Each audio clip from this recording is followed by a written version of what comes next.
Hello dear friends, welcome to backlogs Baba YouTube channel. So ఈరోజు మనం బయాలజీకి సంబంధించి intermediate first year బయాలజీకి సంబంధించి session 3 గురించి నేర్చుకోబోతున్నాం. And this video is plainly for BiPC students. అయితే session 3 నేను నిన్నే అప్లోడ్ చేయాల్సి ఉంది యాజ్ పర్ ద షెడ్యూల్. కానీ కొన్ని అనివార్య కారణాల వల్ల నాకు నిన్న అసలు ఖాళీ లేదు. యాక్చువల్లీ టు బి ఫ్రాంక్, ఈ రోజు కూడా నాకు అస్సలు ఖాళీ లేదు. కానీ వీడియోస్ అప్లోడ్ చేయకపోతే స్టూడెంట్స్ వెయిట్ చేస్తూ ఉంటారన్న ఉద్దేశంతో కేవలం మీ మీద ఆ లవ్తో మాత్రమే నేను ఈ వీడియోస్ చేయడానికి టైం కల్పించుకుని మరీ వచ్చాను. సో ఈరోజు బయాలజీ స్టూడెంట్స్కి సంబంధించి, బైపీసీ స్టూడెంట్స్ సంబంధించి సెషన్ 3 మనం ఆల్రెడీ 2 సెషన్స్ కంప్లీట్ చేసుకున్నాము. బయోలాజికల్ క్లాసిఫికేషన్ అనే టాపిక్ని స్టార్ట్ చేసాం ఇంటర్మీడియట్ ఫస్ట్ ఇయర్కి సంబంధించి బాటనీ పార్ట్లో. అయితే ఇందులో మనము మొత్తం బయాలజీ ఇంట్రొడక్షన్ నేర్చుకున్న తర్వాత 2 కింగ్డమ్, 3 కింగ్డమ్, 4 కింగ్డమ్, 5 కింగ్డమ్, ఇలా 6 కింగ్డమ్స్ వరకు కూడా మొత్తం అని కూడా నేర్చుకున్నాం. అవి ఎవరు ఇంట్రొడ్యూస్ చేశారు, ఏంటి పరిస్థితి అంతా కూడా. సో ఇప్పుడు దానికి కంటిన్యూషన్ గానే సెషన్ 3లో మనం తెలుసుకుందాం. ఏంటంటే గనక కింగ్డమ్ మొనిరా. మనం ఆల్రెడీ తెలుసు. 6 కింగ్డమ్ క్లాసిఫికేషన్ లో మొనిరా, ప్రొటిస్టా, ఫంజై, ప్లాంటై, యానిమేలియే. మళ్ళీ 6 కింగ్డమ్ క్లాసిఫికేషన్ నే 3 డొమైన్ సిస్టమ్ గా మనం చెప్తాం. ఈ మొనిరా అనేది 2 డొమైన్స్ కింద డివైడ్ అయిపోయింది. ఆర్కీ బ్యాక్టీరియా అలాగే యూ బ్యాక్టీరియా. ఓకేనా? మిగతా రెస్ట్ ఆఫ్ ది 4 కింగ్డమ్స్ అన్ని కూడా ఒక డొమైన్ కింద అయిపోయినాయి. ఓకేనా? ఇప్పుడు దాంట్లో కింగ్డమ్ మొనిరా గురించి తెలుసుకుందాం. అసలు మొనిరా అంటే ఏంటి, అసలు ఈ మొనిరాలో which organisms comes under this kingdom. Okay, a organisms, a living organisms అనేవి ఈ మొనిరా కిందకు వస్తాయో మనం ఈ వీడియోలో తెలుసుకోబోతున్నాం. అయితే వీడియోలోకి వెళ్లే ముందు దయచేసి కొత్తగా మన ఛానల్ మీరు చూస్తున్నట్లయితే సబ్స్క్రైబ్ చేసుకోండి, బెల్ ఐకాన్ పై క్లిక్ చేయండి. నేను పెట్టిన ప్రతి వీడియో కూడా మీకు ఇమీడియట్ గా నోటిఫికేషన్ గా వస్తుంది. కాబట్టి సబ్స్క్రైబ్ చేసుకోవడం మాత్రం మర్చిపోవద్దు దయచేసి. తర్వాత వీడియోని, మీరు చూస్తున్నటువంటి ఈ వీడియోని మీకు నచ్చినట్లయితే కనుక ఖచ్చితంగా లైక్ చేయడం మర్చిపోవద్దు. చాలా మంది చూస్తున్నారు, లైక్ చేద్దాంలే అని చెప్పేసి వదిలేసి ఇంకా అలా మూసేస్తున్నారు, యాప్ క్లోజ్ చేసేస్తున్నారు. దయచేసి అలా కాదు, మర్చిపోవద్దు. మీరు చూస్తున్నప్పుడు, ఇప్పుడే నా మాటలు వింటున్నప్పుడే మీరు వెంటనే లైక్ చేయండి వీడియోని. అండ్ మీ రెస్పాన్స్ని కామెంట్స్ రూపంలో కూడా నాకు తెలియజేయండి. ఓకేనా? చాలా మంది ఇదే కోర్సుని, ఇదే బ్రిడ్జ్ కోర్సుల్ని 10,000కి, 15,000 రూపాయలకి, 20,000కి మీకు టీచ్ చేస్తున్నారు బయట. ఓకేనా? అలాంటి డబ్బులు ఆశించకుండా ప్లెయిన్గా మీ అందరికీ సబ్జెక్ట్ అందించాలి. ఓకే, పిల్లలందరూ కూడా హాలిడేస్లో ఖాళీగా ఉండకూడదు. సో వాళ్ళకి ఏదైనా నేను చెయ్యాలి అన్న ఉద్దేశంతో బ్రిడ్జ్ కోర్స్ స్టార్ట్ చేయడం జరిగింది. కష్టమైనప్పుడు కూడా దీన్ని డీల్ చేస్తూ ముందుకు నెట్టుకుంటూ వెళ్తున్నాను. సో మరి మీరందరూ సపోర్ట్ చేయాలి. నాకు సపోర్ట్ చేయలేకపోతే నేను ముందుకు వెళ్ళలేను. ఓకేనా? అలాగే పాలీసెట్ మెటీరియల్ అనేది చాలా మంది మెసేజ్ చేయమంటే చాలా మంది చేశారు, ఇప్పటికీ చేస్తూ ఉన్నారు. ఒక 70 to 80% మెంబర్స్కి నేను పీడిఎఫ్ని అందజేయడం జరిగింది. ఇంకా 20% మెసేజ్లు చూడలేకపోయా, అవి కూడా చూసి పంపిస్తాను నేను. అయితే ఇదే మెటీరియల్ కొంతమంది దగ్గర ఉంది, ఓకే, చాలా మంది దగ్గర లేదు. అండ్ చాలా మంది ఇదే మెటీరియల్ని 1000 రూపాయలకి అమ్ముతున్నారట, 1000 లేదా 1500 రూపాయలకి. ఓకే, అది ఎంత దారుణం. దయచేసి అలాంటి వాటికి మీరు మోసపోవద్దు. ఏదైనా మెటీరియల్ నా దగ్గరికి వచ్చిందంటే ఇమ్మీడియట్గా అది వెంటనే మీ దగ్గర ఉండాలి. So that is my aim, అంతే. అది కూడా ఫ్రీగానే నేను అందిస్తాను. నా దగ్గరికి వస్తే మాత్రం ఖచ్చితంగా మీకు ఇచ్చేస్తాను, మీకు వాట్సాప్లో పెట్టేస్తాను. కాబట్టి డౌటే లేదు. చాలా మంది ఏపీఆర్జేసీ ఉందని అడుగుతున్నారు. ఏపీఆర్జేసీ అనేది కూడా మా దగ్గరికి ఇంకా రాలా. So APRJC practice papers and POLYCET practice papers ఇవన్నీ కూడా వస్తున్నాయి నా దగ్గరికి. అవన్నీ కూడా మీకు వాట్సాప్లో నేను మీకు అందజేస్తాను. ఇంకా ఎవరైనా వాట్సాప్ గ్రూప్లో జాయిన్ కాకుండా ఉంటే ఇమ్మీడియట్గా మన వాట్సాప్ ఛానల్లో లింక్ ఇస్తాను, డిస్క్రిప్షన్లో కానీ కామెంట్ బాక్స్లో కానీ చూసి మీరు వెంటనే ఆ లింక్ ద్వారా జాయిన్ అయిపోండి. ఓకేనా? ఇవి వాటికి సంబంధించిన సమాచారాలన్నీ కూడా. దయచేసి ప్లీజ్ డూ సపోర్ట్ మాత్రం చేయండి, షేర్ చేయండి మీ ఫ్రెండ్స్ అందరికి కూడా. ఇది యాక్చువల్లీ బ్రిడ్జ్ కోర్స్ అనే పేరుతో స్టార్ట్ చేస్తాం, కానీ ఓవరాల్ కంటెంట్ అంతా టీచ్ చేయమన్నారని చెప్పేసి నేను మొత్తం ప్రతిదీ కూడా పిన్ టు పిన్ టీచ్ చేస్తున్నా. సో ఇంచుమించుగా మీ కాలేజెస్లో ఎలా అయితే టీచ్ చేస్తారో అలాగే ఉపయోగపడుతుంది ఇది. ఓకేనా? సో మీకు ఇది విన్నారు అంటే కనుక, నోట్స్ ప్రిపేర్ చేసుకుని విన్నారంటే కనుక చాలా చాలా చాలా హెల్ప్ఫుల్గా ఉంటుంది. మీకు తర్వాత జేఈ మెయిన్స్ కానీ, అడ్వాన్స్ కానీ, లేదంటే నీట్ ఎగ్జామినేషన్స్ కానీ, ఎంసెట్ ఎగ్జామినేషన్స్ కానీ రాస్తున్నప్పుడు ఈ కంటెంట్ మీకు చాలా ఉపయోగపడుతుంది. ఓకేనా? నేను ముందుగా చెప్తున్నాను, నా మాటలు వినండి. ఇప్పటివరకు నన్ను ట్రస్ట్ చేశారు, ఇదిపై కూడా నన్ను ట్రస్ట్ చేయండి. ఖచ్చితంగా మీకు మంచి జరుగుతుంది. ఓకేనా? And most probably results date కూడా అనౌన్స్ చేశారు ఆంధ్రప్రదేశ్ రాష్ట్ర ప్రభుత్వం వారు. ఇంచుమించుగా ఖరారు అయిపోయింది. 22వ తారీఖున సర్క్యులేట్ అయింది కదా, అదే తేదీ రోజు లోపల మీకు అదే తేదీన రిజల్ట్స్ అన్ని ఉండడానికి కూడా ఆంధ్రప్రదేశ్ రాష్ట్రం ప్రభుత్వం చూస్తున్నారు. సో దానికోసం కూడా సిద్ధంగా ఉండండి, ఓకేనా. ఇకపోతే లెసన్లోకి పోతే కింగ్డమ్ మొనీరా. ఓకే, కింగ్డమ్ మొనీరాలో ఏముంటాయి, అసలు ఏముంటాయి అంటే కనుక ఇదిగో బ్యాక్టీరియా ఉంటాయి. దీన్ని ఏమంటారంటే సోల్ మెంబర్స్. Soul members. ఎందుకు సార్ బ్యాక్టీరియాని సోల్ మెంబర్స్? బ్యాక్టీరియాని కాదు ఇక్కడ సోల్ మెంబర్స్ అంట. సో ఈ మొనీరా అనే కింగ్డమ్ లో ఓన్లీ బ్యాక్టీరియా మాత్రమే ఉంటది, ఇంక ఏమీ ఉండవు, వేరే ఆర్గానిజమ్స్ ఏమీ కూడా ఉండవు, కేవలం బ్యాక్టీరియా మాత్రమే ఉంటది. అందువల్ల వీటిని సోల్ మెంబర్స్ అంటే ఈ ఒక్కటే ఉంటాయి కాబట్టి వీటిని సోల్ మెంబర్స్ అన్నాము. అర్థమైందా? సో మొనీరా అనే కింగ్డమ్ లో ఏముంటాయి ఇప్పుడు? బ్యాక్టీరియాస్ ఒక్కటే ఉంటున్నాయి కాబట్టి వీటిని we call them as soul members. And all the bacteria are called prokaryotes. All the bacteria are called prokaryotes. Sir ఎందుకు బ్యాక్టీరియాస్ ని ప్రొకారియోట్స్ అంటున్నారు అంటే కనుక there is no nucleus in the prokaryotes. No nucleus in the prokaryotes. Sir మరి prokaryotes లో nucleus ఉండదు, మరి ఎందులో ఉంటది? యూకారియోట్స్ లో ఉంటది. సో మెయిన్ గా న్యూక్లియస్ ఉన్నది లేని దాన్ని బట్టే ఈ ప్రోకారియోట్స్ యూకారియోట్స్ అనే డివిజన్ జరిగింది. అందులో డివిజన్ లో భాగంగా బ్యాక్టీరియా అన్ని కూడా దేనికి వస్తాయి? ప్రోకారియోట్స్ కి వస్తాయి. బికాస్ బ్యాక్టీరియాలో న్యూక్లియస్ అనేది ఉండదు. న్యూక్లియస్ అనేది లేకపోతే దాన్ని మనం ప్రోకారియోట్స్ అంటాము. క్లారిటీ వచ్చిందా? సో కింగ్డమ్ మొనీరా దాంట్లో ఏముంటాయి? మెయిన్ గా మనకి బ్యాక్టీరియా ఒక్క ఆర్గానిజమే ఉంటుంది ఇందులో, remaining rest of the organisms ఏమి ఉండవు. కాబట్టి అందుకని సోల్ మెంబ్రెన్స్ అంటాము. ఈ బ్యాక్టీరియాసే ప్రోకారియోట్స్ కి చెందినవి. ప్రోకారియోట్స్ ఎందుకన్నాము? నో న్యూక్లియస్, అందులో న్యూక్లియస్ ఉండదు కాబట్టి we call them as prokaryotes. If there is nucleus present in that, then we call them as eukaryotes. So here there is no nucleus. That's why we call them as prokaryotes. Bacteria అనేవి prokaryotes గా మనం పిలుస్తాం. ఇకపోతే ఏంటి bacteria యొక్క habitat ఏంటి, ఇవి ఎక్కడ ఉంటాయి ఏంటి, దీని పరిస్థితి ఏంటి అని చూస్తే కనుక దీని హ్యాబిటేట్ ఏంటంటే కనుక యుబిక్యూటస్. దీనికి ఇంకో పేరు పెట్టుకోవచ్చు, కాస్మోపాలిటన్. ఏంటి సార్ ఈ కొత్త వర్డ్స్ తీసుకొస్తున్నారు మాకు, ఏంటి యుబిక్యూటస్ లేదా ఏంటి కాస్మోపాలిటన్ అంటే కనుక ఇట్ అక్కర్స్ ఎవ్రీవేర్. అంటే ఏంటి, దీనికి అర్థం ఏంటి? ఇట్ అక్కర్స్ ఎవ్రీవేర్ అంటే ఈ బ్యాక్టీరియా అనేవి అన్ని చోట్ల ఉంటాయి. అందుకని దీన్ని యుబిక్యూటస్ అన్నారు. దానికే మరొక పేరు cosmopolitan, which is present everywhere. Cosmopolitan అంటే విచ్ ఈస్ ప్రెసెంట్ ఎవ్రీవేర్ అనమాట. ఎక్కడైనా ఉండగలవు, ఎక్కడైనా ఉంటాయి. ఏంటవి? బ్యాక్టీరియా యొక్క హ్యాబిటేట్ ఏంటి ఇప్పుడు? Ubiquitous or cosmopolitan. And it can present in extreme conditions. అలాగే ఇవి ఈ ఎక్స్ట్రీమ్ కండిషన్స్ లో కూడా జీవించగలవంట.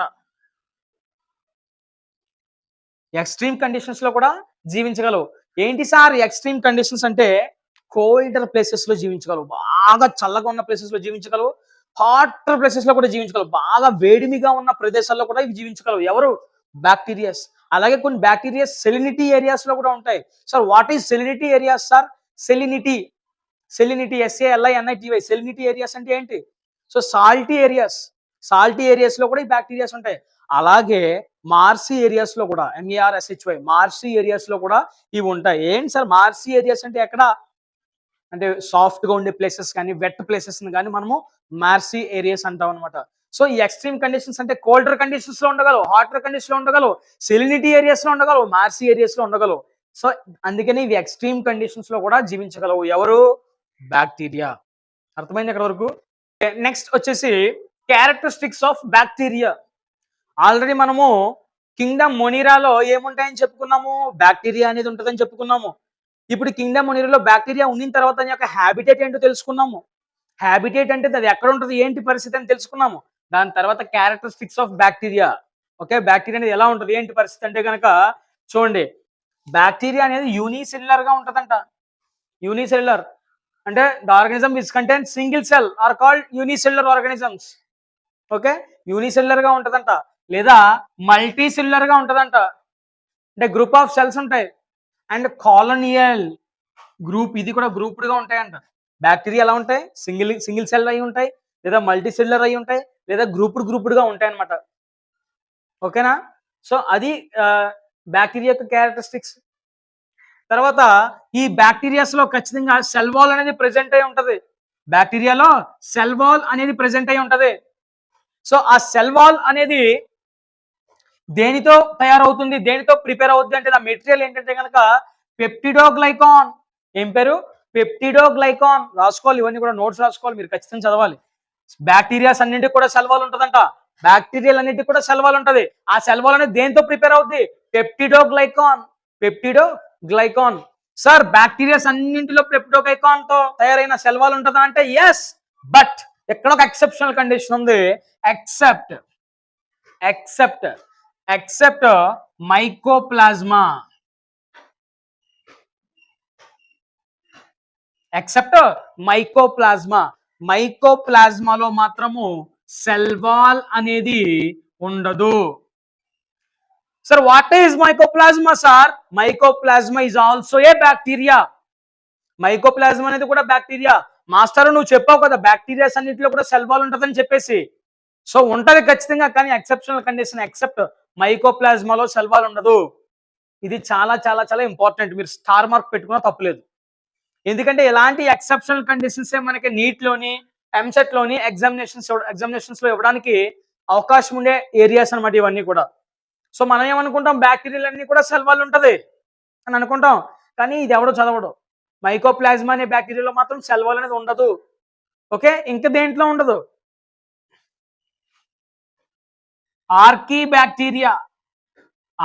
బ్యాక్టీరియాలో సెల్ వాల్ అనేది ఉంటది. సెల్ వాల్ అనేది ఉంటది, కానీ ఫాల్స్ సెల్ వాల్ ఉంటది అనమాట. ఏ సెల్ వాల్ ఉంటది? ఫాల్స్. దాన్నే మనము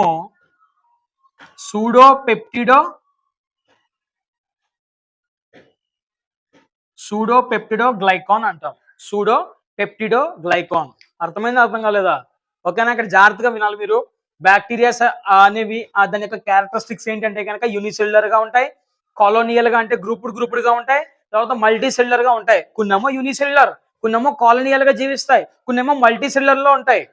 ఓకేనా? ఇలా అన్ని గ్రూప్స్ కి చెంది ఉంటాయి అనమాట బ్యాక్టీరియాస్. తర్వాత బ్యాక్టీరియాస్ లో ఖచ్చితంగా సెల్ వాల్ అనేది ఉంటది. ఆ సెల్ వాల్ అనేది దేంతో తయారవుతుంది? మెటీరియల్ ఏంటి? పెప్టిడోగ్లైకాన్. ఏం పేరు? పెప్టిడోగ్లైకాన్. సార్ అన్నింటిలో పెప్టిడోగ్లైకాన్ తో తయారైనటువంటి సెల్ వాల్ ఉంటుందా అంటే కనుక ఎక్సెప్ట్ ఒక్క దాంట్లో మాత్రం సెల్ వాల్ ఉండదు, ఒక బ్యాక్టీరియాలో. ఏంటి సార్ ఆ బ్యాక్టీరియా పేరు?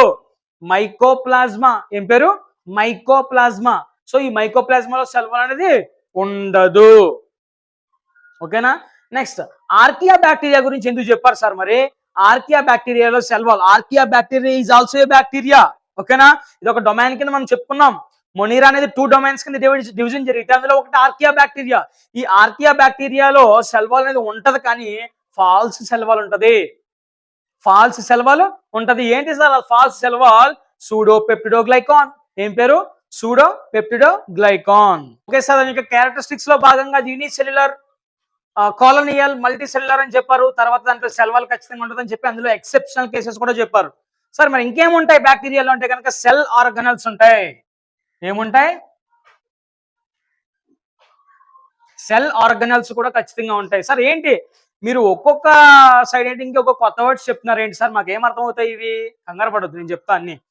సెల్ ఆర్గనల్స్ అంటే ఏంటంటే కనుక జాగ్రత్తగా వినాలి. Cell membrane, cell wall, ribosomes, okay, flagella, nucleotides. So ఇవన్నీ కూడా సెల్ ఆర్గనల్స్ అనమాట. ఏంటి సార్ బాబు ఇవన్నీ కొత్తగా ఉన్నాయంటే కనుక వస్తాయి. ఒక్కొక్కటి అవి మీకు పరిచయం అవుతాయి. ఫస్ట్ పేర్లు పరిచయం అయ్యావు కదా, తర్వాత అవి ఏంటో ఒక్కొక్కటి టాపిక్ వైజ్ గా మనం డిస్కస్ కూడా చేస్తాం ఫర్దర్ క్లాసెస్ లో. ఫస్ట్ ఇవి మాత్రం జాగ్రత్తగా నేర్చుకోండి. ఏంటి? సెల్ ఆర్గనల్స్ కూడా ఉంటాయి. సెల్ వాల్ ఆల్రెడీ ప్రెజెంట్ అని చెప్పేసాం మనం. బ్యాక్టీరియాస్ లో. దాని యొక్క ఎక్సెప్షనల్ కేసెస్ కూడా నేర్చుకున్నాం. ఇప్పుడు ఏంటంట? సెల్ ఆర్గనల్స్ కూడా ఉంటాయంట. సెల్ ఆర్గనల్స్ కూడా ఉంటాయి. సెల్ ఆర్గనల్స్ అంటే ఏంటి? సెల్ మెంబ్రెయిన్ కానీ, సెల్ వాల్ కానీ, రైబోజోమ్స్ కానీ, ఫ్లాజిల్లా కానీ, న్యూక్లియోటైడ్స్ కానీ, లేదా సైటోప్లాజం కూడా సెల్ ఆర్గనల్. అర్థమైందా? సో ఇవి సెల్ ఆర్గనల్స్ అనేవి ఖచ్చితంగా బ్యాక్టీరియాస్ లో ఉంటాయి, అంటే ఇవన్నీ కూడా ఉంటాయి. ఇప్పుడు ఈ బ్యాక్టీరియాస్ లో రైబోజోమ్ 70s ఉంటుందన్నమాట. రైబోజోమ్ 70s అనేది బ్యాక్టీరియాస్ లో ఉంటదన్నమాట. ఇది ఒక సెల్ ఆర్గనల్. ఓకేనా, ఇది ఒక సెల్ ఆర్గనల్. సో ఈ రైబోజోమ్ ఏ రకమైనటువంటి రైబోజోమ్ ఉంటది బ్యాక్టీరియాస్ లో? 70s అనే టైప్ ఆఫ్ రైబోజోమ్ ఉంటది అనమాట. సార్ ఏంటి ఎస్ ఏంటి ఇక్కడ? ఎస్ ఏంటి సార్ ఇక్కడ? యూనిటా అంటే ఎస్ యూనిట్. స్వెట్బర్గ్ యూనిట్ అంటారు దీన్ని. ఏమంటారు? Svedberg unit. ఎస్ అంటే స్వెట్బర్గ్ యూనిట్ లేదా sedimentation coefficient.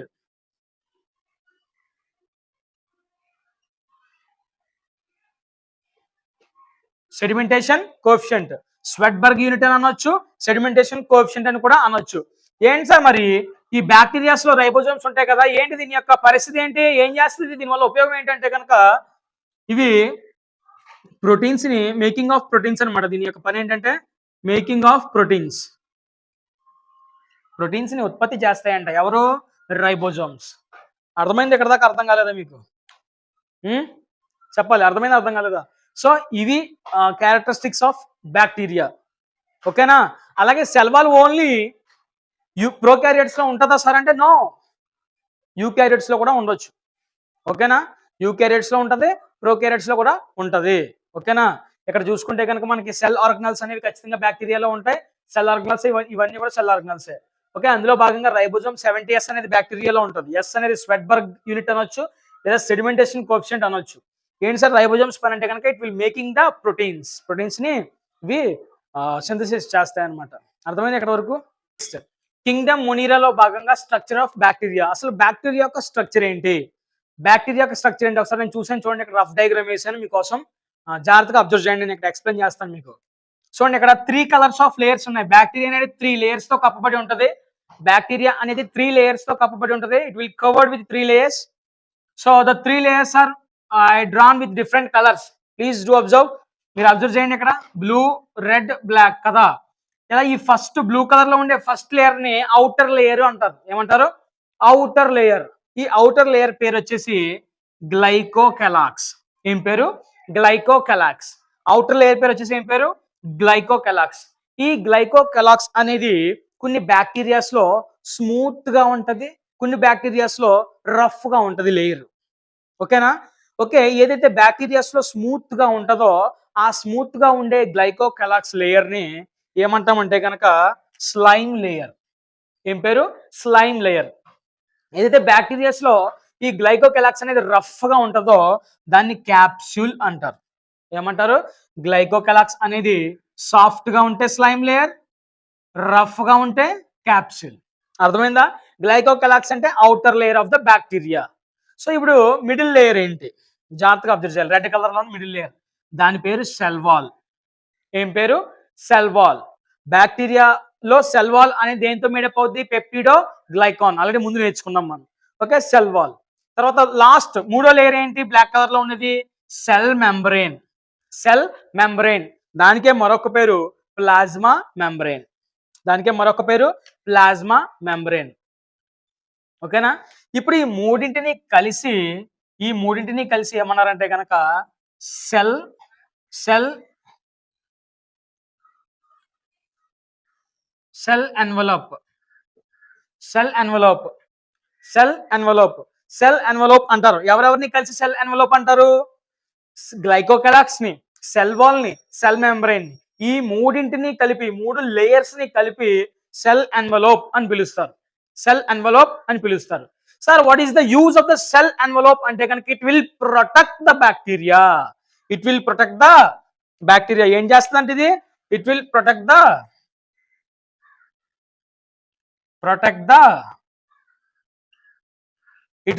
The bacteria. Sir cell envelope అన్నారు కదా, 3 లేయర్స్ ని కలిపి. What is the use of the what is the duty of the cell envelope అంటే కనుక it will protect the bacteria. బ్యాక్టీరియాని కాపాడుతుంది లేదా ప్రొటెక్ట్ చేస్తుంది. ఎవరు? Cell envelope. సెల్ ఎన్వలప్ అంటే ఎవరు?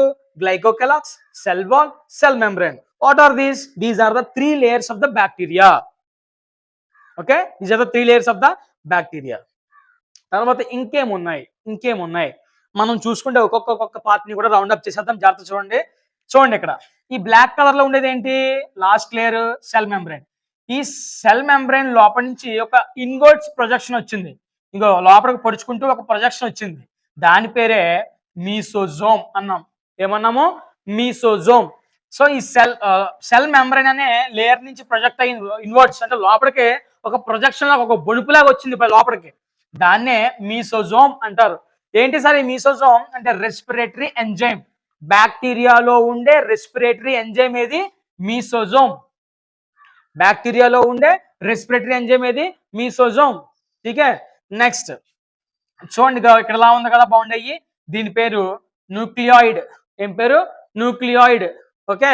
దానికే మరొక పేరు జీనోపోర్. ఏమన్నాము? జీనోపోర్. ఓకే. బ్యాక్టీరియా ఏముంది? న్యూక్లియాయిడ్ ఉంది. వీటి యొక్క యూజెస్ కూడా మనం తర్వాత కాలంలో తెలుసుకుందాం. ఓకేనా? ఫర్దర్ క్లాసెస్ లో. తర్వాత చూడండి ఇక్కడ ఒక రెక్కలాగా. దీని పేరు ఫ్లాజిల్లా. ఏం పేరు? ఫ్లాజిల్లా. ఫ్లాజిల్లా ఎందుకు ఉపయోగపడుతుంది సార్ అంటే కనుక లోకోమోషన్ కి, మూవ్మెంట్ కి ఉపయోగపడుతుంది. ఒక బ్యాక్టీరియా కదలాలి అంటే కనుక ఈ ఫ్లాజిల్లా అనేది చాలా అవసరం. ఎందుకంటే కదలడానికి ఉపయోగపడుతుంది అన్నమాట ఫ్లాజిల్లా. లోకోమోషన్ రాసిన పక్కన, అందుకనే లోకోమోషన్ కి యూజ్ అయ్యేది ఏంటి? ఫ్లాజిల్లా. ఇంకా చూసుకుంటే 70S రైబోజోమ్ ఉంటుందని చెప్పాం కదా మన బ్యాక్టీరియాలో. అది ఇదిగోండి 70S రైబోజోమ్. తర్వాత చూడండి ఇదిగో దీని పేరు ఏంటంటే ప్లాస్మిడ్. ఏంటి? ప్లాస్మిడ్. ఈ ప్లాస్మిడ్ కూడా లోపల మెటీరియల్ ఉంటుంది. దేని లోపల? బ్యాక్టీరియా లోపల. ఏంటి ప్లాస్మిడ్ అంటే కనుక క్రోమోజోమల్ మెటీరియల్. క్రోమోజోమల్, అదొక క్రోమోజోమ్ కి సంబంధించిన మెటీరియల్. తర్వాత ఇక్కడ చూడండి చుక్కలు చుక్కలుగా ఉన్నాయి. వీటిని క్రోమోఫోర్స్ అంటారు. ఏమంటారు? క్రోమోఫోర్స్.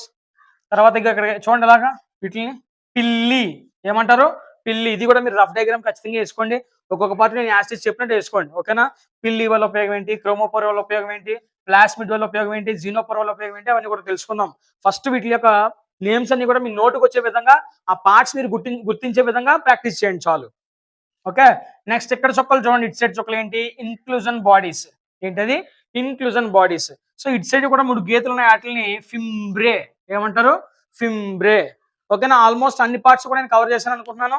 అర్థమైంది కదా? మెయిన్ మనం ఇందులో గుర్తుపెట్టుకోవాల్సిన విషయం ఏంటంటే కనుక bacteria is bounded with 3 layers. Outer layer is glycocalyx, middle layer is cell wall, the last layer is cell membrane. It is otherwise called as plasma membrane. These 3 layers are together called cell envelope. What is the use of the cell envelope? It will protect the bacteria. It will protect the bacteria. Glycocalyx అనే layer అనేది కొన్నిట్లో soft గా ఉంటుంది. Soft గా ఉంటే slime layer, rough గా ఉంటే capsule. అర్థమైంది? అప్పుడు స్ట్రక్చర్ ఆఫ్ బ్యాక్టీరియా అందరికి అర్థమైంది, అర్థం కాలేదా? జాగ్రత్తగా నోట్ చేసుకోండి. చూడండి, బేస్డ్ అపాన్ ద షేప్ ని ఆధారం చేసుకుని బ్యాక్టీరియా అనేవి 4 డిఫరెంట్ టైప్స్ గా డివిజన్ చేశారు, క్లాసిఫై చేశారు. దేన్ని బేస్ చేసుకుని? Based on shape. దేన్ని బేస్ చేసుకుని క్లాసిఫికేషన్ జరిగింది? బ్యాక్టీరియాస్ షేప్ ని బేస్ చేసుకుని క్లాసిఫికేషన్ జరిగింది. ఎవరు క్లాసిఫై చేశారు అంటే కనుక కోన్, COHN, కోన్ అనే సైంటిస్ట్. COHN, కోన్ అనే సైంటిస్ట్ క్లాసిఫై చేశాడు. ఎన్ని భాగాలుగా? 1, 2, 3, 4 టైప్స్ గా క్లాసిఫై చేశాడు. చూడండి, వీలైతే వీటి యొక్క పిక్చర్స్ నేను డిస్ప్లే చేస్తాను బోర్డు పైన. ఒకవేళ పిక్చర్స్ డిస్ప్లే చేయలేని క్రమంలో వాట్సాప్ లో నేను ఫోటో పిక్చర్స్ అప్లోడ్ చేస్తాను, మీరు చెక్ చేసుకోండి. ఠీకే. లేదా మీరే ఎక్కడైనా గూగుల్లో round shaped bacteria, rod shaped bacteria అని కొట్టండి, వచ్చేస్తాయి. ఓకేనా? ఫస్ట్ షేప్ చూడండి, క్లాసిఫికేషన్ జరిగిన 4 కింద అందులో ఫస్ట్ వన్ రౌండ్ షేప్డ్. ఆ బ్యాక్టీరియా ఎలా ఉంటుందంట? Round shaped. ఒకవేళ బ్యాక్టీరియా కనుక రౌండ్ షేప్డ్ ఉండి ఒకవేళ సింగిల్ బ్యాక్టీరియా ఉందనుకో దాన్ని కాకస్ అంటారు. ఏమంటారు? కాకస్. ఒకవేళ ఎక్కువ అంటే సింగిల్ నెంబర్ లో ఉంటే సింగిల్ గా ఉంటే కాకస్ అంటారు, ఎక్కువ ఉంటే ప్లోరల్ కదా, ఆ ప్లోరల్ లో మనం ఏం చూస్తామంటే కోకీ. ఏమంటాము? Cocci. Okay. Round shaped bacteria single గా ఉంటే కాకస్, ఎక్కువగా ఉంటే కోకీ. రెండవది రాడ్ షేప్డ్. ఈ రాడ్ షేప్డ్ అనేది సింగిల్ గా ఉంటే కనుక బ్యాసిల్లస్. ఏం పేరు? బ్యాసిల్లస్. అదే ప్లోరల్ అంటే ఎక్కువ ఉంటే కనుక బ్యాసిల్లి. ఏమంటాము? బ్యాసిల్లి. తర్వాత మూడోది స్పైనల్ షేప్డ్. ఏం షేప్డ్? Spinal shaped. సో దీనికి సింగులర్ ప్లోరల్ లో ఎలాగున్నా సరే దాన్ని అంతా కూడా స్పైరిల్లం అని పిలుస్తాం. ఏమంటాము? స్పైరిల్లం అని పిలుస్తాం. Next comma shaped. నెక్స్ట్ ఏ షేప్డ్? Comma shaped. దీన్ని విబ్రియో అని పిలుస్తారు. ఏమని పిలుస్తారు? విబ్రియో అని పిలుస్తారు. అర్థమైందా? ఈరోజు మనం క్లాస్లో జాగ్రత్తగా తెలుసుకోండి. మనం మొనీరా అనే కింగ్డమ్ గురించి స్టార్ట్ చేసాం నేర్చుకోవడం. అందులో మొనీరా కింగ్డమ్లో ఏముంటాయని నేర్చుకున్నాం. తర్వాత దాని యొక్క విధానం ఏంటి?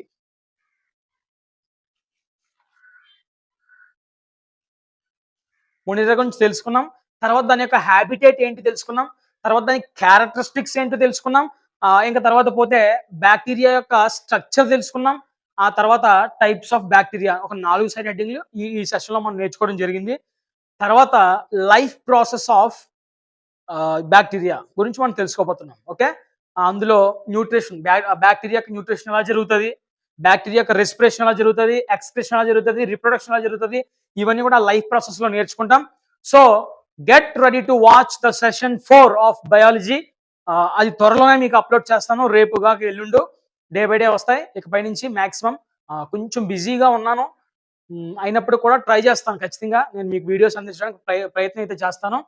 సో ఇంకా ఎవరైనా లైక్ చేయకుండా మీరు ఇక్కడ దాకా వీడియో చూసారంటే కనుక ఖచ్చితంగా మీకు ఉపయోగపడుతుందని కదా అర్థం. ఎక్కడ వరకు వచ్చారు అంటే ఖచ్చితంగా మీకు యూజ్ అయిందనే కదా.